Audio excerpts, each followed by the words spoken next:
Good morning, good evening, good afternoon, ladies and gentlemen, boys and girls. Welcome to Emergency Management Associates.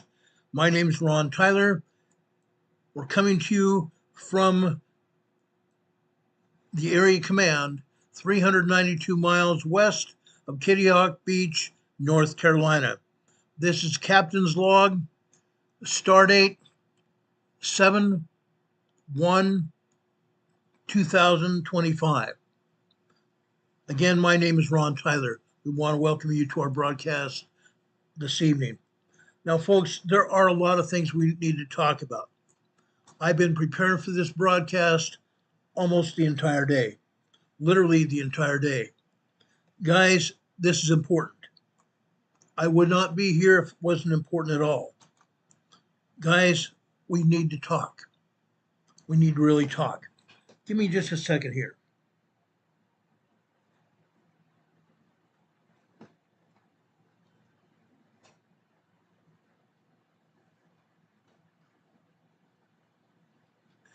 Guess that's not going to work.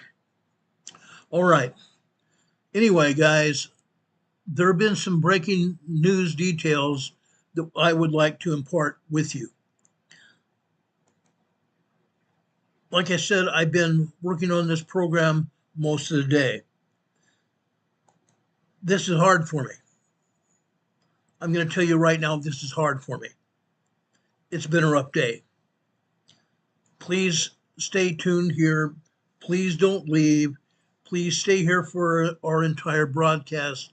Otherwise, you're going to miss most of some of the most meaningful content that you're going to see, that you're going to want to know, number one, and you're going to want to share with your family members as well.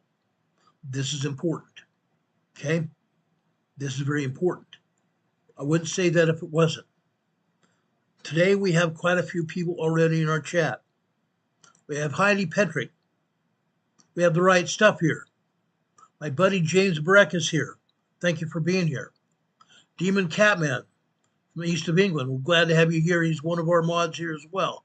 Renee Steffi, another one of our sisters, is here. Thank you so much for being here. We appreciate it ever so much. Mickey Reagan's here, RN. Thank you for being here. Our dear friend Sleeping Volcano from Colorado's here. Want to welcome her here as well. Richard Smith is here from over in the Nova Scotia, Canada area. Appreciate you very much, guys. We appreciate each and every one of you. Now, I'm hoping we get a lot more people here than that. This is an important broadcast, okay?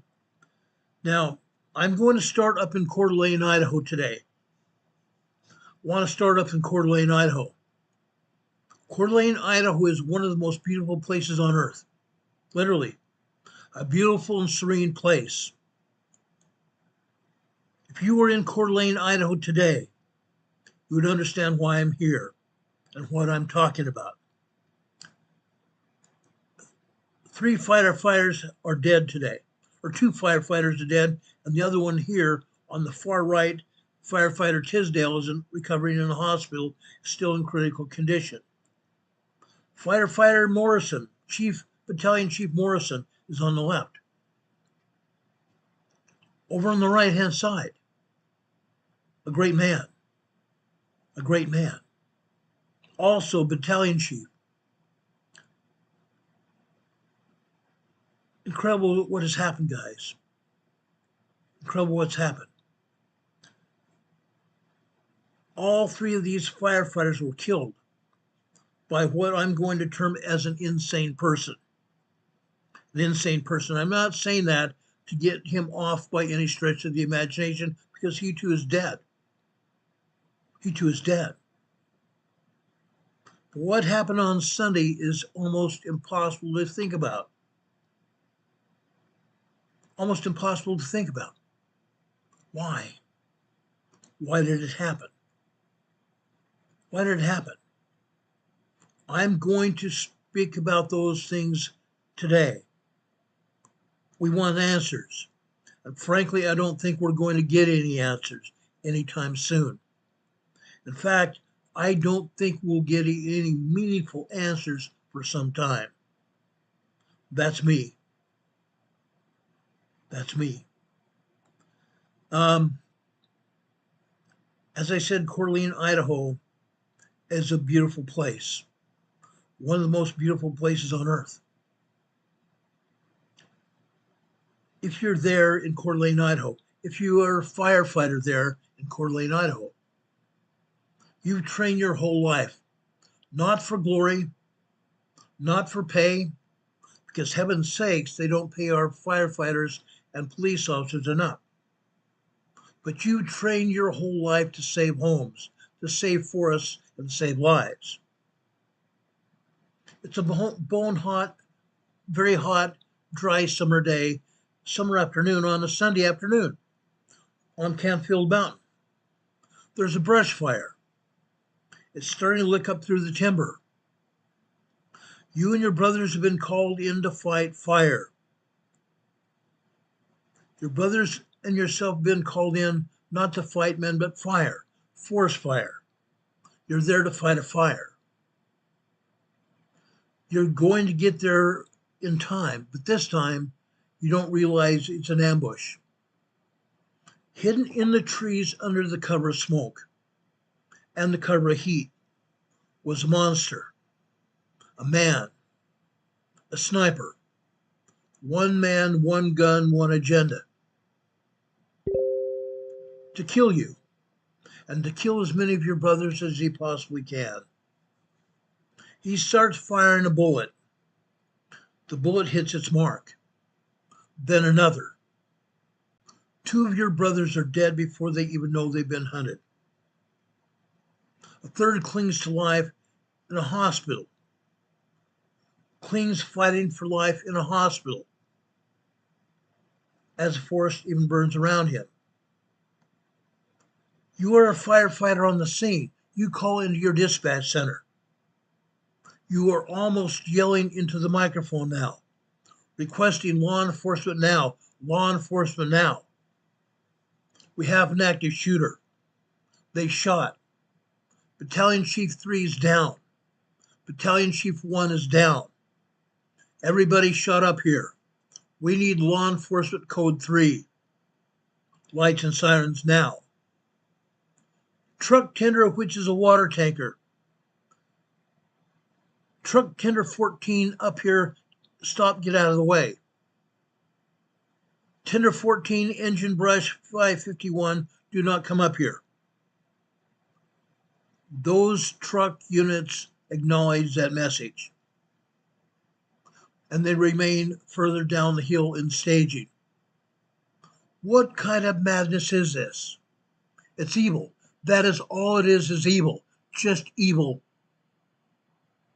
Evil doesn't always march in our big cities, carrying signs and flags of enemies, not of America, but of all mankind. This is an enemy. This enemy wasn't posting slogans or chanting.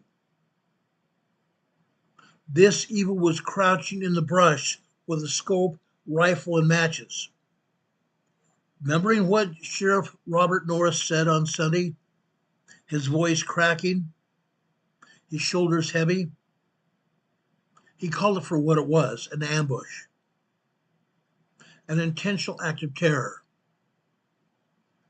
He said, we believe the suspect started the fire. Think of that.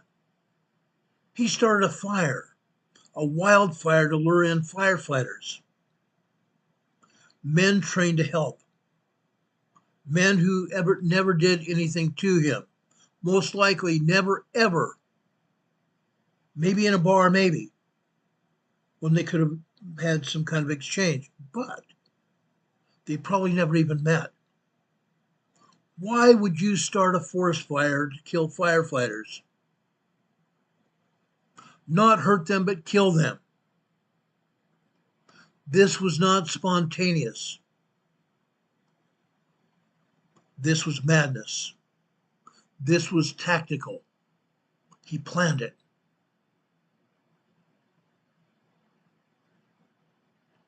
This was evil. It didn't take long. When over 300 law enforcement officers flooded the scene, FBI, sheriff's deputies, Coeur d'Alene police, firefighters from all over the region, drug enforcement agents, alcohol, tobacco, and firearm, FBI, Secret Service. Every organization you can possibly think of was there.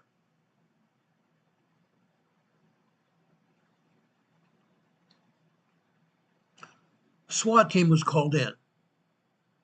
SWAT scoured the mountains in helicopters and with drones.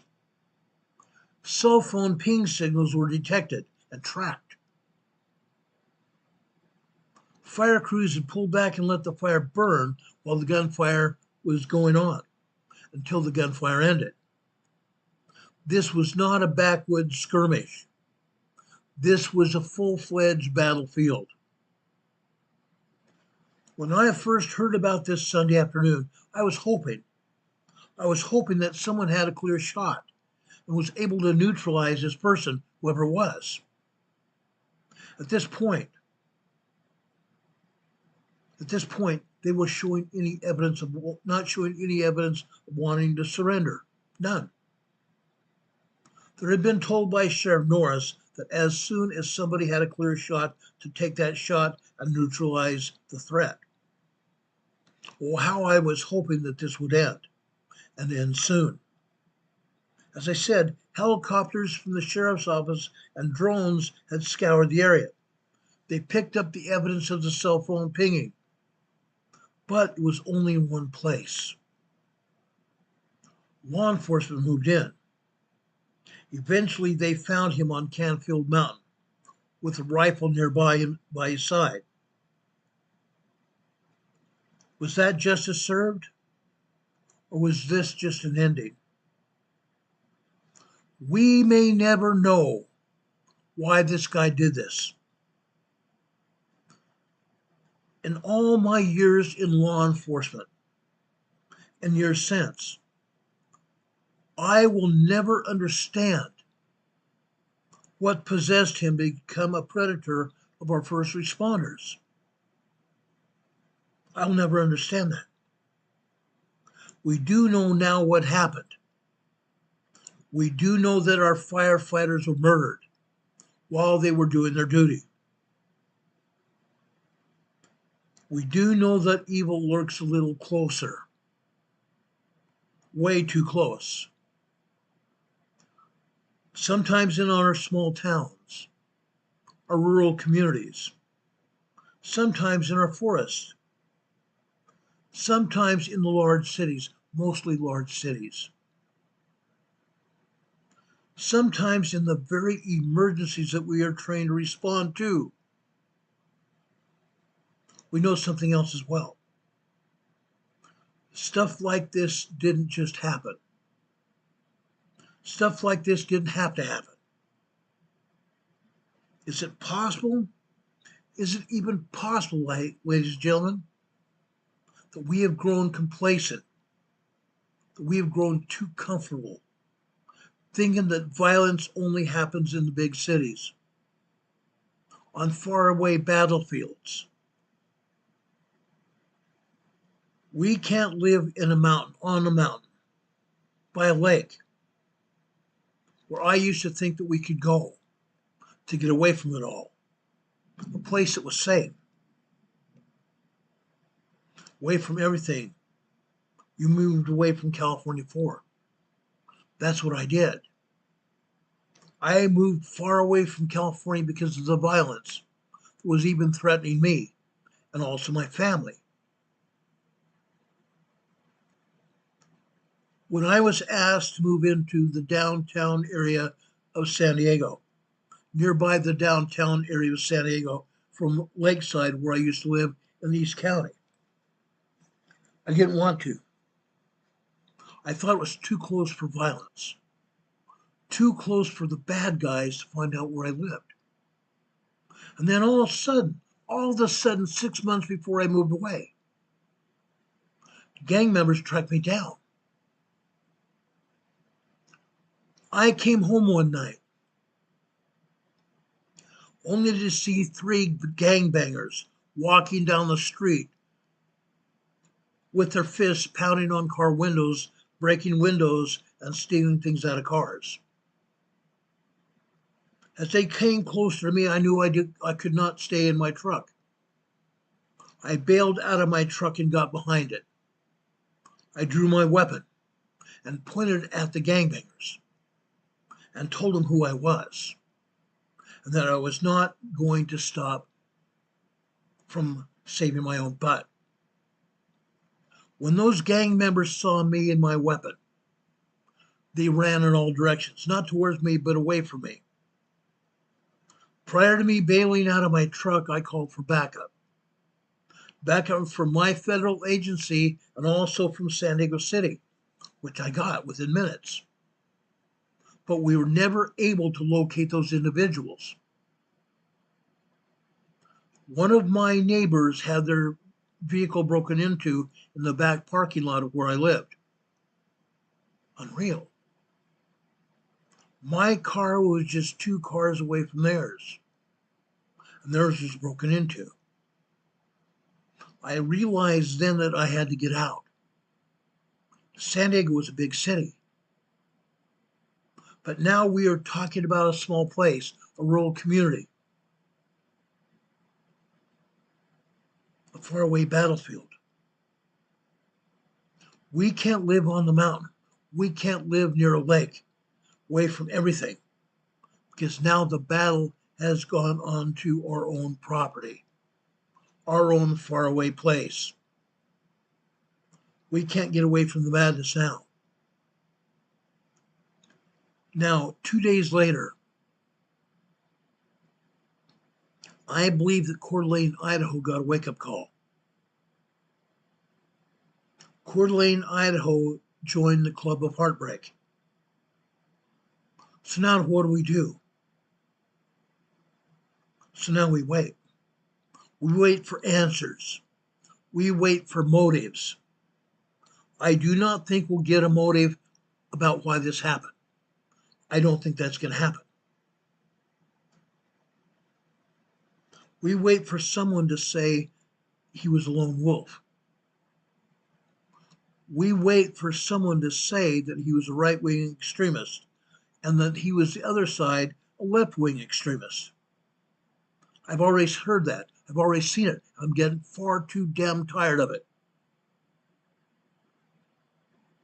I'm getting too far damn tired of it being a left-wing or right-wing extremist. Yes, they have been in the past. We've already heard that. I'm tired of it. Very tired of it. Then one of this man's neighbors came to say, you know, I always had a weird feeling that we should have seen this coming. Really? Then why did you not say something? Why did you not say something?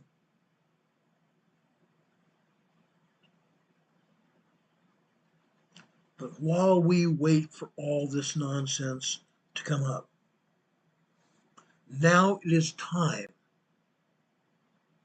to do what all Americans do,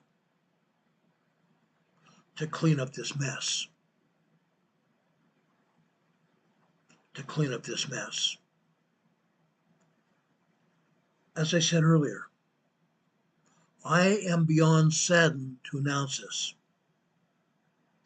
The names of the 3 fire department personnel that were part of this tragedy have come out.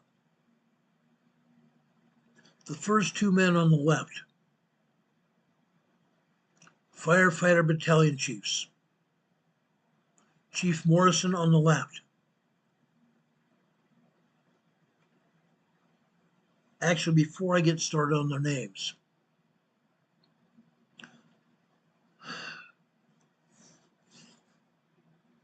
I want to say this.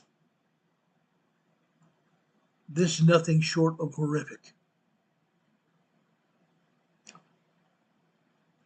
I want to take a moment to honor their memory and to express our heartfelt thanks for their service, for their outpouring of love and support for their communities. I'm going to ask you all to keep their families and loved ones in your prayers. The man on the middle, in the middle picture, Battalion Chief Frank Harwood, Kootenai Fire Rescue Battalion Chief. He's a father, a husband, a soldier, and a firefighter. That's rare strength. That is really a rare kind of strength.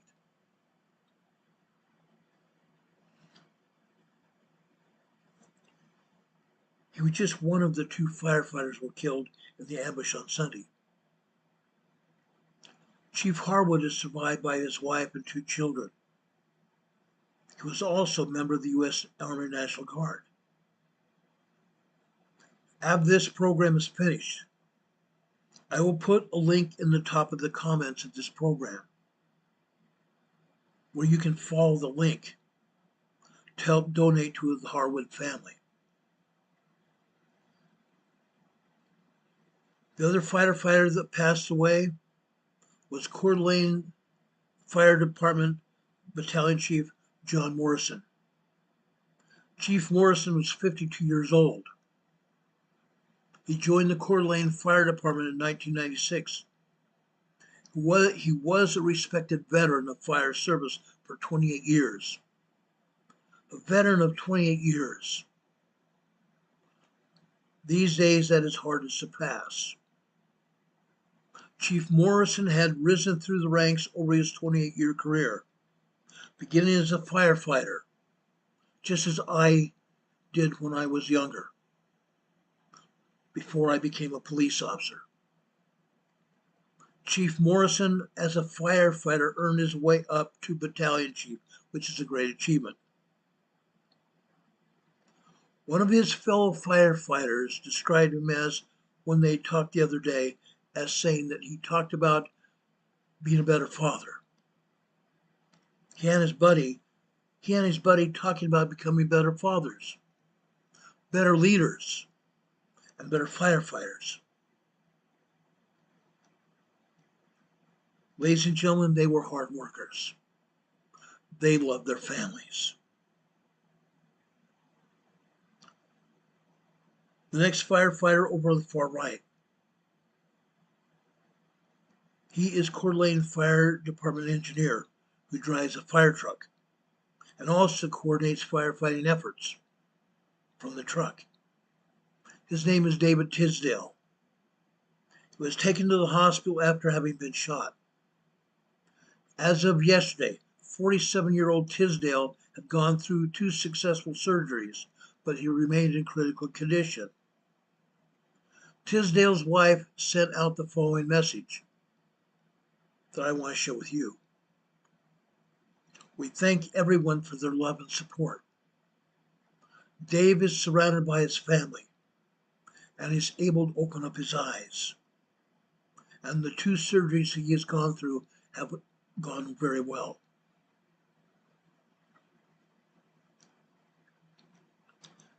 Because of what I've seen and what I've done in my life, I've understood one thing, that sometimes most people don't even understand. Maybe they do. This job is difficult, and it is a very dangerous job. But the dangers encountered is not something they ever thought they would think about. The dangers that they encounter is not something they ever thought about. They never even thought they would have to face it. This should never have happened. I am personally so grateful to see how everyone has rallied around the families and the colleagues of these firefighters. I'm very pleased to say they're brothers. Rob52 just came into the chat. He just gave us a $5 super chat. Rob, I just gave you an EMA sticker on your super chat. I gave you a thumbs up. I want to say thank you. Rob52 is one of my dearest friends, and he's also a moderator on this channel. A great man in his own right. But I want to thank these firefighters. Ladies and gentlemen, we live in very trying times.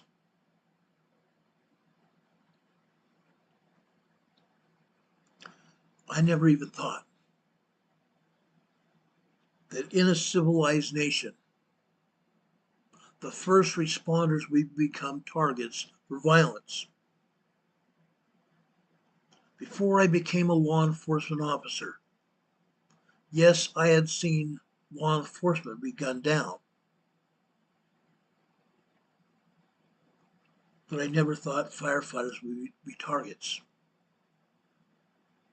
After I became a police officer, we soon learned that firefighters became targets, and they were using their fire rigs as bulletproof shields.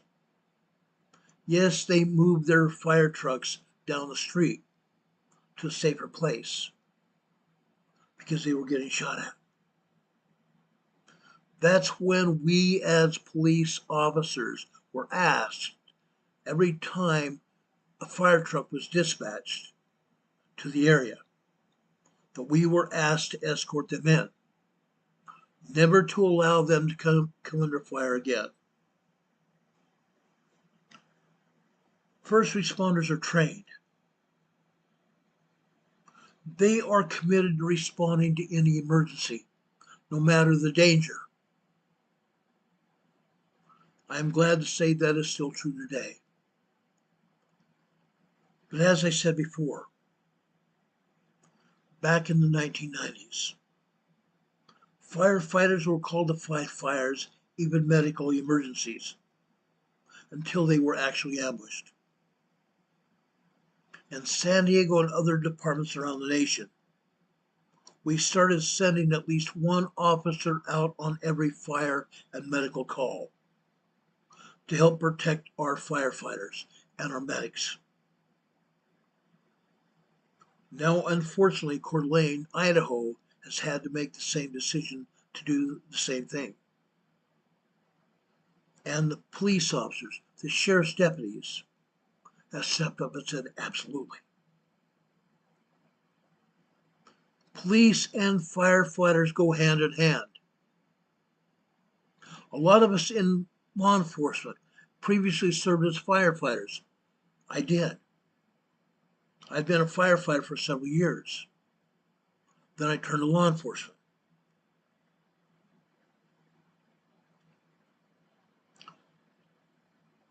But ladies and gentlemen, it is very unfortunate that we as law enforcement are forced or even asked to help protect our firefighters. I found it a privilege to serve alongside brave men, of which I used to be one of them.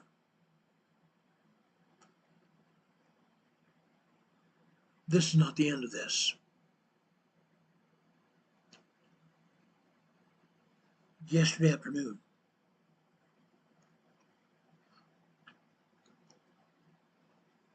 firefighter Harwood, firefighter Morrison have been taken over to Spokane Medical Center.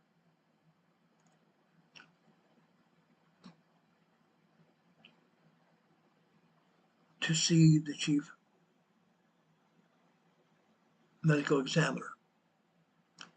Yesterday afternoon, they were taken back to Coeur d'Alene. I believe they're now at Eastman Funeral Home in Coeur d'Alene.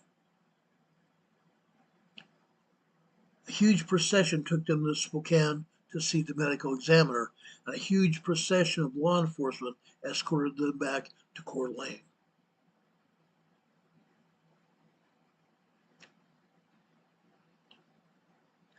Sometime this week, probably by the end of the week, there will be another funeral procession,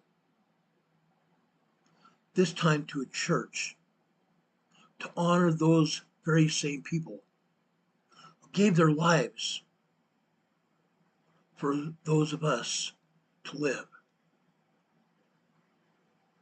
I want to thank you, gentlemen, for what you've done. I want to thank you, gentlemen, for what you represent. I ask God to bless their families and also the people they work with and who love them. Now, if you want to help support them, accounts have been set up in the family's names at First Interstate Bank in Coeur d'Alene, Idaho, for people that are interested in donating to them.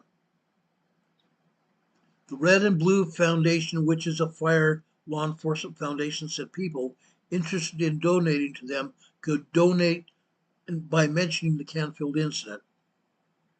You could donate to them by mentioning the Canfield incident. CANFIELD incident. Now, guys, I want to mention something else.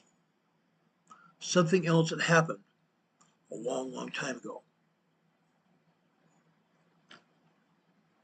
Some 80 years ago. 80 years ago in the New Mexico desert. Something equally serious. 80 years ago, there was a nuclear project in the New Mexico desert called the Manhattan Project. Back in high school, I remember reading about it. But at that time, there was limited information because I believe it was covered up. It's a very, very, very, very sad tale. As you can see in this picture, if you look closely, there are a group of 13-year-old girls that went camping in the New Mexico desert in July 1945. They swam in the Rio Ruidoso River. Rio, R-I-O, Ruidoso, R-U-I-D-O-S-O River. It's a 30-mile-long river that runs through the town of Ruidoso, New Mexico. The girl in the front of the picture's name is Barbara Kent.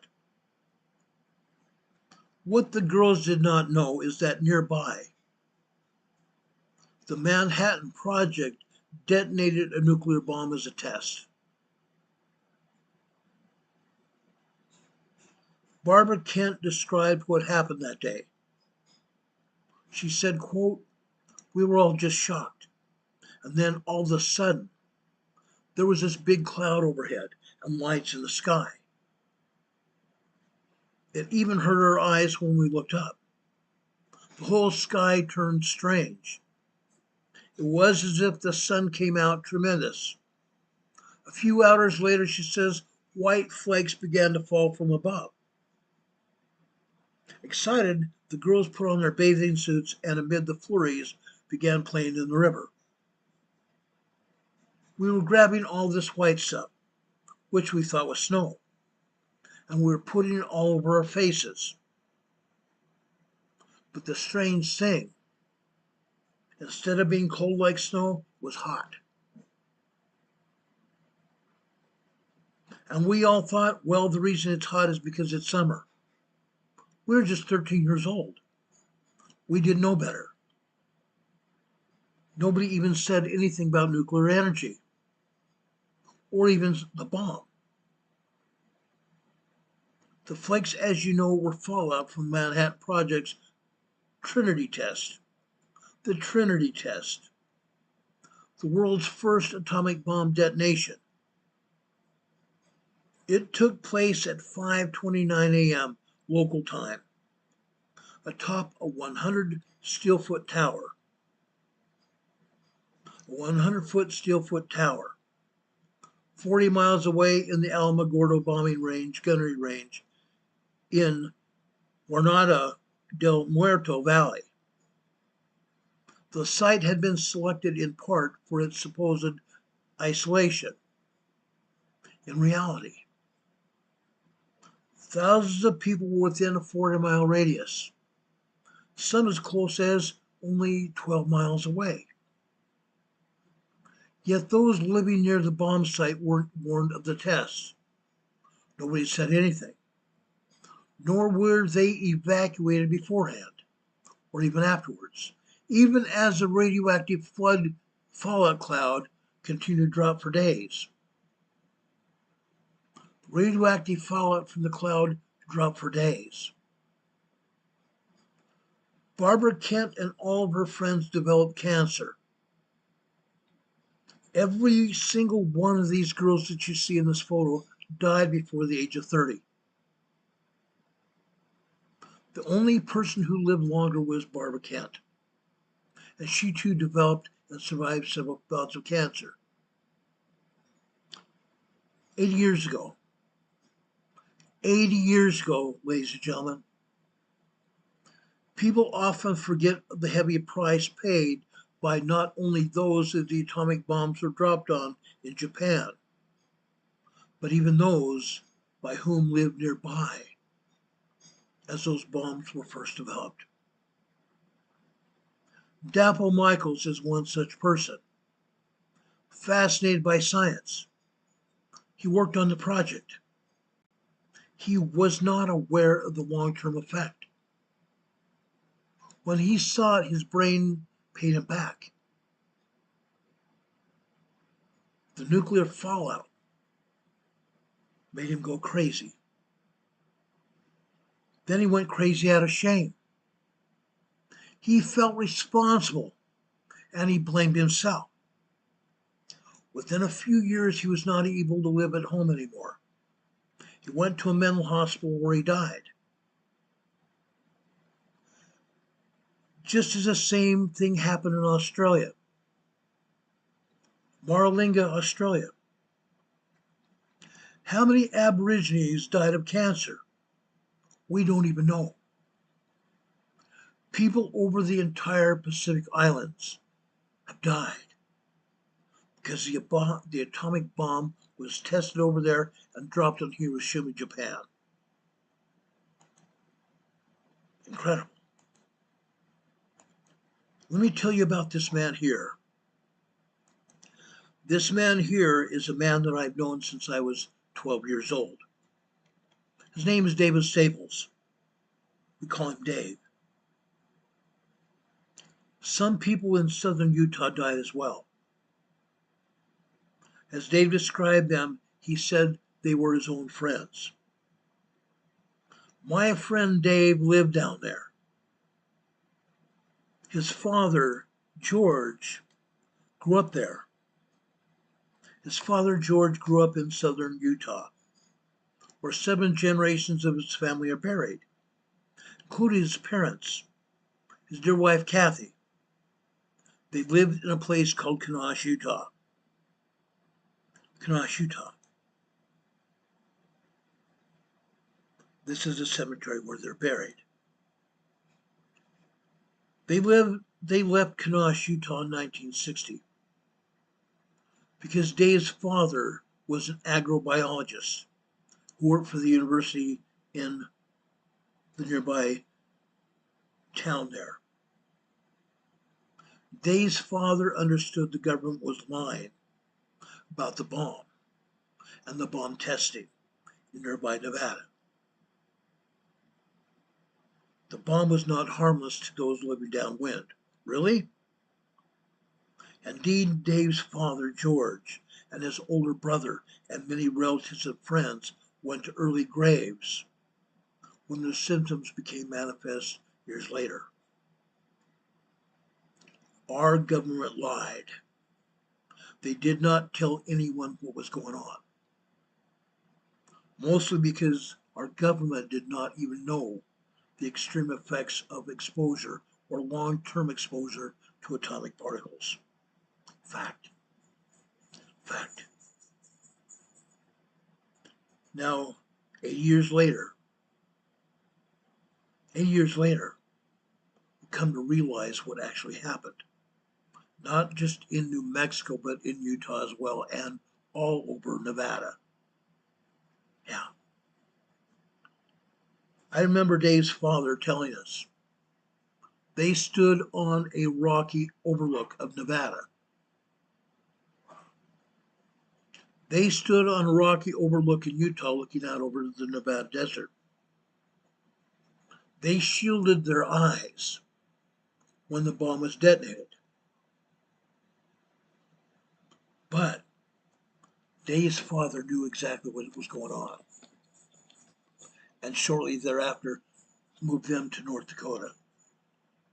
to get them completely away from that area. And as I said, David's father died, his mother died quite a few years later, but David's father's brothers died, David's own brothers died, a lot of their relatives and friends also died there in Kenosha, Utah, as a result of what happened way back in the 1940s. Yeah, guys, stuff happens. Stuff happens. I want to tell you that story because I'm concerned. I am still concerned that we're not getting answers. I am still concerned that we're not being told what's going on. I've given you proof of that. Over the last 6+ years I've been doing this program, I've shown you proof that the government is outright lying to us. Outright lying to us. They don't even think about it. They don't even think about it. I want to go over and show you earthquakes now. Let's talk about earthquakes. I want to talk about earthquakes around the world, literally. Right now I'm showing you the northern hemisphere. That's going to change right now.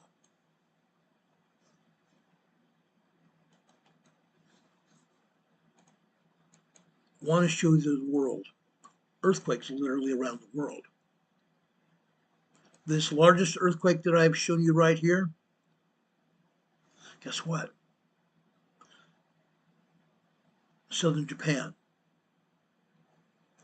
Still today, it's now been over a week that we've continued to see swarms of earthquakes, and large earthquakes at that. Today, this is just one more earthquake that's continued to happen. This is a large 5.1 earthquake. Again, notice where this earthquake is. It's along that same fault line coming out of Taiwan, coming out of Indonesia. These earthquakes, folks, are coming out of Indonesia as well. I believe now that we've had all these earthquakes, and it doesn't seem like they're going to diminish, I believe what we're seeing now is proof that there's earthquakes locked up here.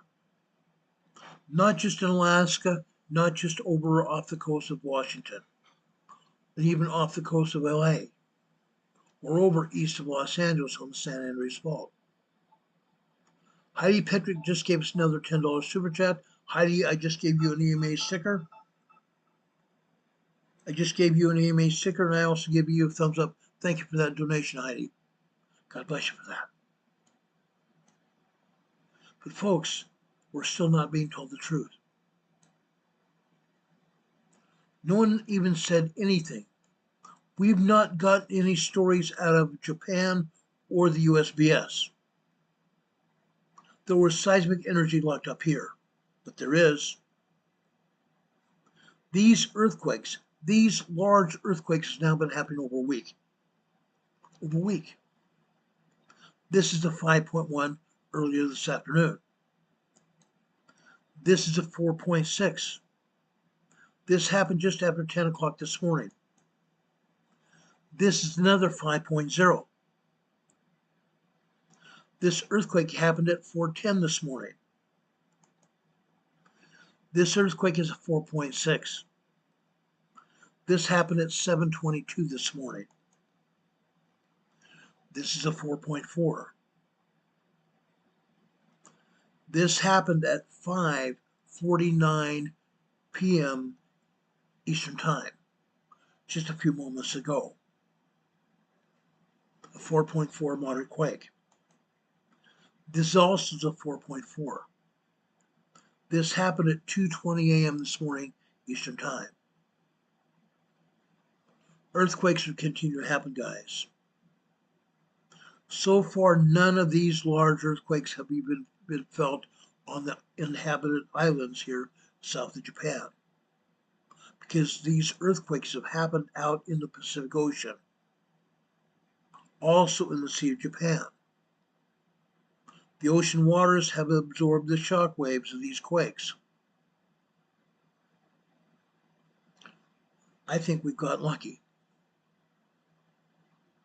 I think we've gotten very lucky. And yet the USGS is still not talking about earthquakes in Japan.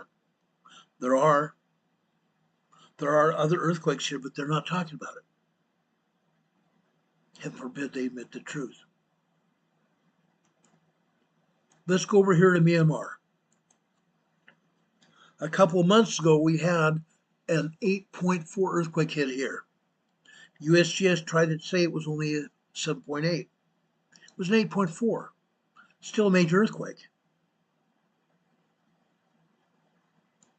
Heidi Petrick just gave 5 Emergency Management Associates memberships to people here in the chat, here in the program. Hitchhiker Effect, Mary Undoer Knots, Tina Richardson, and also Burial Beast. If you all have received memberships here, please thank Heidi Petrick. We're very privileged to have Heidi here with us as a family member. Heidi, thank you so much for those memberships. But here in Myanmar, we continue to see aftershocks. This is not the only aftershock. USGS still denies anything's going on. By denying, they're not showing earthquakes. That's what is called denying they're here. Occasionally they will show something, but only occasionally. This is another moderate 4.0 earthquake that happened at 2:19 p.m. this afternoon. 10 kilometers, 6 miles deep. Down off the coast of northern Sumatra, Indonesia. This is another 5.0 earthquake. Look where it's at. It's on an outlying island. An outlying island off of northern Sumatra. Right there. Another large 5.0 earthquake. Does anybody even live there? It looks to be somebody lives there. There are towns here. Look at that. This is 62 miles west-northwest of Gunung Tuli, Indonesia. Offshore of Indonesia.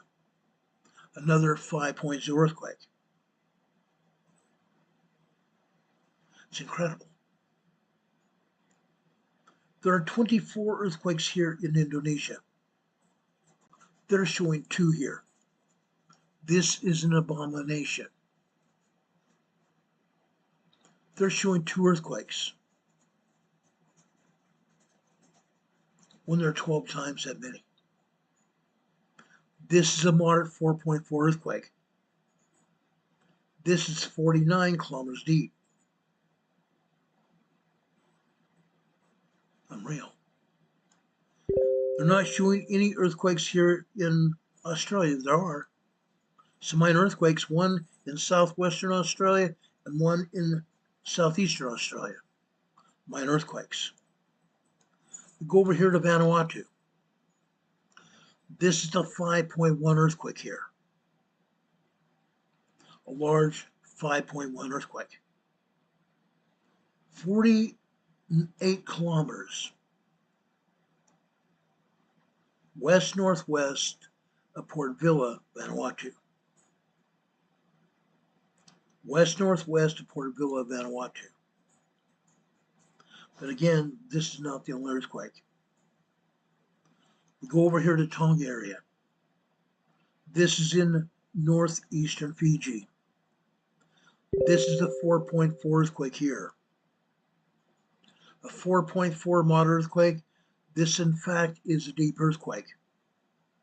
581 kilometers deep.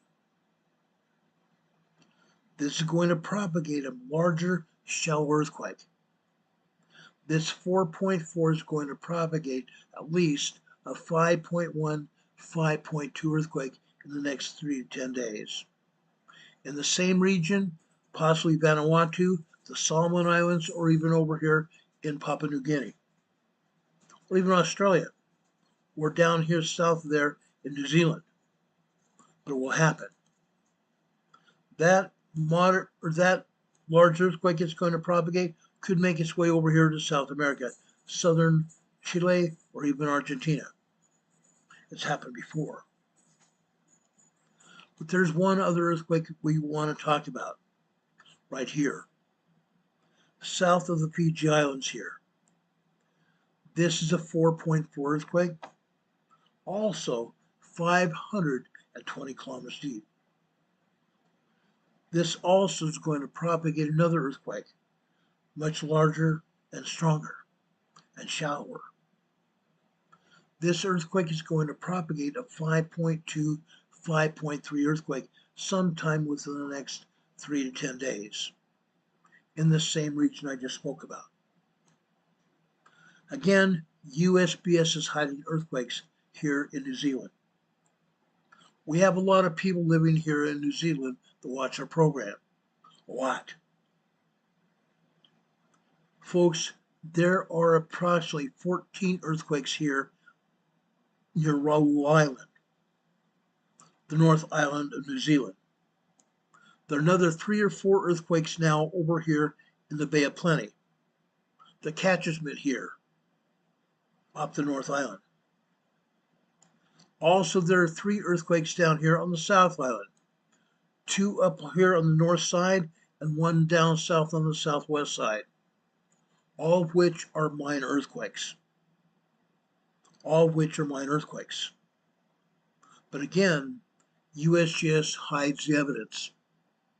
They used to talk about it. They used to show the earthquakes. Why are they not doing it any longer? Why are they not doing it longer? That's the question. Let's go over here to the map here. Again, I showed you this earthquake over here in Burma, which is Myanmar now. They call it Myanmar. Let's go over here.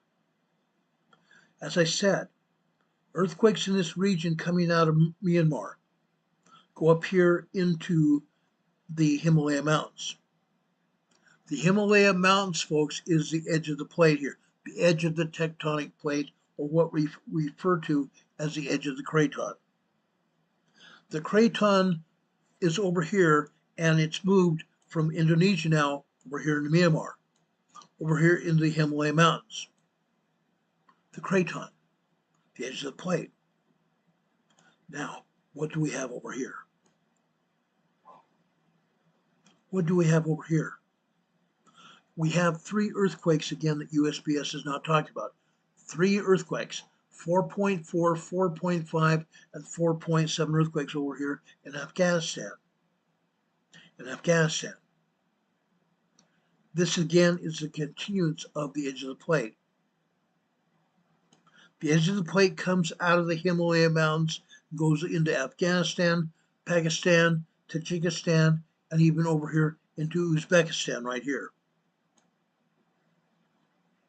You see the edge of the plate, you see the mountain range. The edge of the plate comes over here to Uzbekistan. We have another 4.6 earthquake here, a moderate 4.6, 10 kilometers deep, 6.2 miles deep. The edge of the craton continues over here towards Tehran, Iran. It comes up here to the northwest here, right up here. See where the state of Georgia, the former republic of the USSR, Russia, the state of Georgia, also comes up here to Turkey, Syria, Turkey area, right here. I've talked about this before. We've had a very, very dangerous earthquake that hit here February 3rd, 2019. A 9.0, 10.0 earthquake here. There are aftershocks ever since. That original earthquake killed over 5,000 people and injured over 5,000 others. It left a very deep trench. A huge fissure opened up here in Turkey. That trench was 14 miles long and it could fit an 8-story building into its depths. That's what happens when we get an earthquake of this size. But folks, guess what? We have aftershocks here. 26 aftershocks in this region right now. Again, this is the edge of the plate. 2 different plates here again.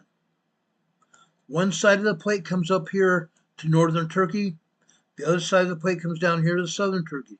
Both places we have earthquakes. Both places we have earthquakes. USGS only showing one here, over here in northwestern Turkey. This is a 4.0 watt earthquake. There are several other 4 earthquakes here as well. This 4.0, a 4.1, and a 4.4 earthquake here in northwestern Turkey. There are other earthquakes here as well. We have tremors and minor earthquakes all over western Turkey here. A ton of them. And USGS continues to not show us anything. George gave us a $20 super chat. George, I want to thank you for that. God bless you for that. We definitely appreciate it. George, I just gave you an EMA sticker on your super chat, and I just gave you a thumbs up for that. God bless you, George. We definitely appreciate that. Thank you for helping support our channel. We appreciate that more than you know. But folks, earthquakes are still happening over here in western Turkey. Literally all over western Turkey. Incredible. Earthquakes are still happening down here in the Aegean Sea. Right in this area here, north of here. 2 months ago, we had a lot of earthquakes here. Now the earthquakes have migrated up here. USGS first told the Greek people here that the earthquakes are part of 2 different small fault systems here under the Aegean Sea. Well, guess what? USGS was wrong. And the Greek authorities finally found out what was really happening. There is magma down in the crust below the Aegean Sea here, running magma through magma channels. The magma channels is hitting bedrock here, fracturing the bedrock causing these earthquakes. Fracturing the bedrock causing these earthquakes. The magma is trying to get through the bedrock so it can find a place to erupt. Will we have a new Greek island here? Well, we don't know. Or are we going to see another eruption on one of the islands that's already here? We don't know. It still remains to be seen. And right now it's tourist season here. Tourist season. We're still having earthquakes. Still having earthquakes here. The Greek authorities evacuated Santorini here, evacuated their island here, and other islands around the Aegean Sea, because they thought that this would not be a place where people would want to stay. And yes, people did evacuate. Now, there may be some that came back. I don't know. But they are still taking tourists over here. They are still taking tourists here because the earthquakes that they were having have lessened. Now they are mostly tremors and minor earthquakes, and yes, an occasional moderate 4.2, 4.4, 4.5 earthquake that have happened here. And USGS continues to deny anything's going on.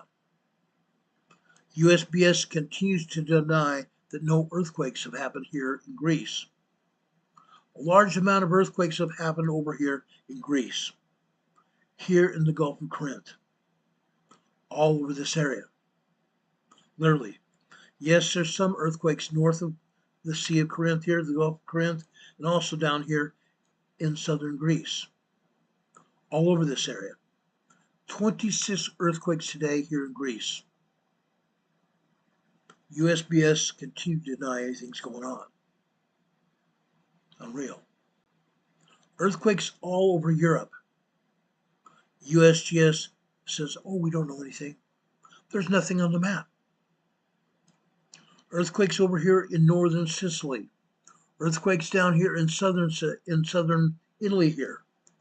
Earthquakes down here near this volcano, Vesuvius. Vesuvius volcano is trying to erupt. As you can see, there's steam coming from this volcano. Yes, it's real. This is very real, guys. There's still reason to be concerned, and people are still living in their cars because of the earthquakes that are happening here. They're afraid to stay in their houses for very long. They're living in their cars. Now, those of you just heard that we're having some thunder here. I haven't seen any lightning so far, but we're soon going to get off this channel because I don't want to be part of any lightning storm here. Earthquakes are still happening here in north central Italy here. We're soon going to see a very large earthquake in this region right here. We have earthquakes happening here in northern Italy. They're happening in southern Germany, southern Switzerland, and over here in France. Yeah. Earthquakes happening over here in the border region between France and Spain here. Earthquakes happening here in southern Spain, northern Spain, and over here in Portugal. Yeah. USGS still is not showing anything. Earthquakes happening in the Azore Islands down here. Yet nobody's saying anything. Interesting enough. Yes, we have earthquakes hitting here. Hitting here down here in the Canary Islands. But again, USGS doesn't say anything. I have issues with that. Down here in the Dominican Republic and over here in Puerto Rico. Over here in southeastern Dominican Republic here, we have a 4.0 water earthquake here, 110 kilometers deep. Over here, this is a 3.5 earthquake here. Also over here in southwestern Puerto Rico. I have told you why this earthquake, these aftershocks keep hitting. These aftershocks here. This is a 2.1 minor earthquake here. This is a 2.1 minor earthquake here near Coeur, Puerto Rico. This is an earthquake off of Aveyah, Puerto Rico here. It's a 3.0. Why? Because back in December 26th and December 28th, we had two earthquakes. Two major 8.0 and 8.4 earthquakes hit this area. These are aftershocks. These earthquakes in southeastern Puerto Rico are aftershocks of major earthquakes that happened back in December 2019. As you can see, when we have major earthquakes of this type, we're going to see aftershocks for a very long time. We're seeing that in Turkey. We're going to see it in the Pacific Northwest after the Cascade earthquake hits. Here, this is northwest of Puerto Rico here. 2.8 earthquake, 41 kilometers north of Haitio, Puerto Rico. This one up here, this is the 3.5 earthquake. Wonder why. Because this earthquake fault here, this earthquake fault here, coming out of Guatemala, over here, comes up here, out in the Caribbean, goes north about 50 miles. Then it goes over here to the Cayman Islands, goes south of the Cayman Islands. This is called the Cayman Ridge. The Cayman Ridge goes north of Jamaica here, skirts southern Cuba here, goes eastward over Haiti and the Dominican Republic here, continues eastward over north of Puerto Rico, it continues its eastward bound over here into the Atlantic Ocean. It then turns southbound over here just east of the outlying islands here. It continues south until it gets to northern Venezuela. Then it makes a westward turn towards Trinidad and Tobago over here into Venezuela. The Cayman Ridge guys. That's why we get earthquakes here. That's why we get earthquakes here. We have about 26 earthquakes here in South America. South America. USGS only showing 2. What a joke that is. This earthquake is a 4.6 here. Up here in Bolivia, a 4.4 moderate earthquake here. Central America, El Salvador up here, off the coast, a 4.5 earthquake here. They're not showing any of the other earthquakes here in Central America. 13 earthquakes here in Central America. There are 36 earthquakes here in southern Mexico. Southern Mexico from way down here to the south in Oaxaca, Mexico, all the way up here to the north, just south of Puerto Vallarta. South of Puerto Vallarta. A lot of earthquakes. A ton of earthquakes. Earthquakes continue in Texas because of oil drilling. Oil and gas drilling right here. In Oklahoma, 586,000 pumps and jacks in Oklahoma. This is a 2.0 earthquake here in Guthrie, Oklahoma. Guthrie, Oklahoma here. Guess what? Pumps and jacks everywhere. Pumps and jacks everywhere. You can see them here. Anywhere from 6 to 10 miles away from this earthquake, if you see a pump and jack, it's a oil and gas earthquake. This is a 2.0 earthquake here near Guthrie, Oklahoma. 586,000 pumps and jacks in Oklahoma. Wild. Wild. Going down here into northern Baja, Mexico. Minadero, Mexico. Minadero, Mexico. This is southeast of Ensenada. This is a 3.8 earthquake, 12 kilometers deep. Let's go over here into California, right here. This is just south of the border. As you can see, it's south of the U.S.-Mexico border. We have Mexicali to the right here, to the east. On the north side of Mexicali, on the U.S. side of the border, we have Calexico. Yes, there are earthquakes here in the Imperial Valley. Again, USGS is not showing even half of the earthquakes. They're not even showing a tenth of the earthquakes here in the Imperial Valley. There are over 500 earthquakes here in the Imperial Valley today. Over 500 earthquakes. Okay, guys, I was going to show you I was going to show you more earthquakes here in Southern California. I'm just going to talk about it now. Now it's raining. I've seen some lightning. I want to get off the air. This is a 1.3 here in Holtville. It's not the only 1.3 earthquake here. We have a seismograph here in Holtville. We have multiple earthquakes here. We have some 2s, we have some 3s, we have a bunch of tremors here.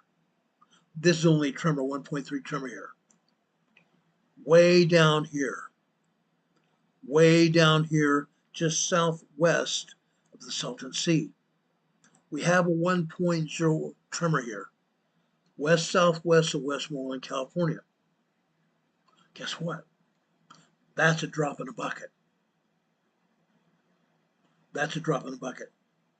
There are well over 50 tremors here in Westmoreland. Well over 50 tremors here.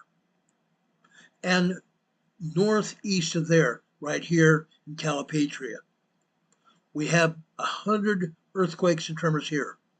100 earthquake tremors here. Incredible. And also 2.0s and 3.0 earthquakes as well here in Calipatria.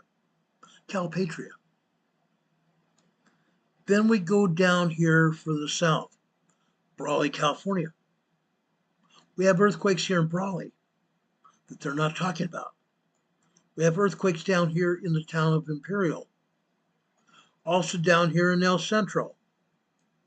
El Centro, folks, has 23 3.0 and large earthquakes. 23 3.0 and large earthquakes here. Central. One of our own EMA family members named Juanito, he and his family live here in El Centro. They feel each one of these earthquakes. They feel each one of these earthquakes. Yet USGS denies what's going on. They're showing one earthquake here, out in the desert region, 27 miles west-southwest of Westmoreland. This is a 1.2. This is a 1.0. And look at this. Look at the swarm quakes here. This is a 1.7. This is 1.2. This is 0.8 microquake. This one down here is 1.0. Interesting. They continue to deny what's going on. A lot of earthquakes here. Over 500 earthquakes here in Imperial Valley. Over here in San Diego County. East San Diego County here in Julian. Several months ago, we had a 5.1 earthquake here. A 5.1 earthquake here in Julian. You see where Julian is located? This is southeast of Julian. At 0.7 microquake. We still have aftershocks from the Julian quake here. Aftershocks. Rebecca the Explorer just gave us a $3 super chat. Rebecca, thank you for that. God bless you for that. We're also giving you a thumbs up and also an EMA sticker on your super chat. God bless you for that. Over here in northeast San Diego County, Palomar Observatory. Yes, a telescope area here. Palomar Observatory on the San Jacinto, or the San Jacinto Fault here. 1.2 tremor here, and also another 1.0. Fascinating. And an earthquake here. 0.6 out here in the Anza-Borrego Desert State Park. The Anza-Borrego Desert State Park also in northeastern San Diego County. You go north. Idlewild, California. This is over in the northern section of the Anza-Borrego Desert. 1.0 tremor here, 1.2 here, 1.0, 1.0 here, also in the San Jacinto Fault. Up here to the north, right here. This is a 0.1 Cabazon, San Bernardino Mountains. Here, Yucaipa, on the San Andreas, 1.1 tremor. Over here in Riverside, near Loma Linda, Riverside County, 1.2 tremor. This is Redlands, 1.2 tremor here. How about this? Down just south of Los Angeles. Green Acres is a place to be. Farm living is a life for me. Let's spreading out the farming life. Give me Manhattan, just don't give me the countryside. Guess what? This is the country area south of LA. 1.1 in Green Acres, California. Green Acres, California, 1.1 tremor here. Now they're not showing us all the earthquakes here. There are actually over 400 earthquakes here in Southern California. Over in Canyon Lake, where my parents used to live. Canyon Lake, California, where my stepmother and my dad lived. 1.0 here near Lake Elsinore. Near Lake Elsinore. Lake Elsinore is over here to the west. This is Canyon Lake. Canyon Lake. I have some good memories here in Canyon Lake with my father and stepmom. Great place. Great place. But like I said, there are other earthquakes here that they're not even showing. What a shame. What a crying shame. Over 400 earthquakes here in Los Angeles alone. Alone. And they're denying it happened. They're not even talking about it. They're not even talking about it. Does anyone have any questions about anything we talked about tonight? Does anybody have any questions about anything we talked about tonight? Tomorrow we're going to talk about the pneumatic fault, Thursday, we're going to talk more about the Pacific Northwest. And this time, I'm not just going to talk about volcanoes on Thursday, but on Thursday, we're going to talk about earthquakes along the Cascade subduction zone in Washington and Oregon. There are earthquakes there that you all need to be aware of. Earthquakes hitting all over the area. Incredible.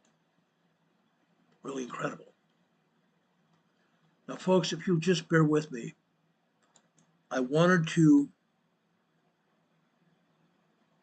give you a devotional here. I want to give you a devotional. Earlier today, I came upon a sermon that I felt was very important. I want to play that sermon for you. Okay, this is the voice of Bruce R. McConkie. He was about to die. A week later after this sermon, he passed away. Listen to what he has to say. Pertaining to Jesus Christ, I testify that he is the Son of the living God, who was crucified for the sins of the world. He is our Lord, our God, and our King. This I know of myself, independent of any other person. I am one of his witnesses, and in the coming day I shall feel the nail marks in his hands and in his feet, and shall wet his feet with my tears. But I shall not know any better then than I know now, that he is God's almighty Son, that he is our Savior and Redeemer, and that salvation comes in and through his atoning blood, and in no other way. God grant that all of us may walk in the light as God our Father is in the light, so that according to the promises, the blood of Jesus Christ his Son will cleanse us from all sin. In the name of the Lord Jesus Christ, amen. Bruce R. McConkie, back in 1990s, passed away a week later. I want to add my testimony to Bruce R. McConkie's. Jesus Christ lives. He's our Savior. He's our King. He's our Redeemer. He's our all. May each one of us receive a testimony of Jesus Christ in our lives. May each one of us remember who Jesus Christ is and never forget it. May each of us follow Jesus Christ in his footsteps. May each of us be like him and learn to live like him. Live like Jesus Christ in humility, in obedience to God's commandments. May we do that. May we truly be like Jesus Christ. May we walk in his footsteps. Let us be like him. The world would be a better place if we would do that. May God bless you. May God be with you this day and always. If anything else happens this day, this night, we'll be back on the air to tell you about it as soon as the information becomes available. Otherwise, we'll see you just after 4 p.m. tomorrow afternoon. Have a good night, everybody. Much love. I do love you as Christ loves you as well. God be with you until we meet.